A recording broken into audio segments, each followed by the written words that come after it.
Hello, എല്ലാവർക്കും സുഖമില്ല. അപ്പോഴേ ഞാനും ജാനിക്കുട്ടിയായിട്ടും കൂടി മഴയത്ത് നമ്മുടെ വണ്ടിക്കകത്ത് എങ്ങോട്ടാണ് പോകണമെന്ന് വെച്ചാൽ ജാനിയുടെ കണ്ണിലോത്തൊരു കൺകുരു ഉണ്ടായിരുന്നു. അത് നമ്മൾ നേരത്തെ പീഡിയാട്രിഷനെ കാണിച്ചിട്ടുണ്ടായിരുന്നു. അപ്പം ഡോക്ടർ ഒരു കണ്ണിലൊഴിക്കാൻ മരുന്ന് ആൻറ്റിബയോട്ടിക് സ്റ്റാർട്ട് ചെയ്ത് കുറഞ്ഞില്ലെങ്കിൽ എന്ന് പറഞ്ഞു. അങ്ങനെ ആൻറ്റിബയോട്ടിക് സ്റ്റാർട്ട് ചെയ്ത് പിന്നെ കുറഞ്ഞില്ല.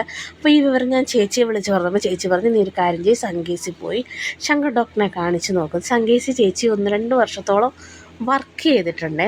അങ്ങനെ ഞങ്ങൾ സംഗീസി വന്നു. ഒ പി ടിക്കറ്റ് എടുക്കാൻ ഇച്ചിരി സമയമെടുത്തു. നല്ല തിരക്കുണ്ടായിരുന്നു ഹോസ്പിറ്റലിൽ. വൈകിട്ടാണ് വന്നത്, ഒരു 4-5 മണി സമയത്താണ് വന്നത്. അങ്ങനെ ഡോക്ടറിനെ കാണാനൊക്കെ പിന്നെ ഒ പി ടിക്കറ്റൊക്കെ വാങ്ങിച്ച് ഞങ്ങൾ ഡോക്ടറിനെ കണ്ടായിരുന്നു.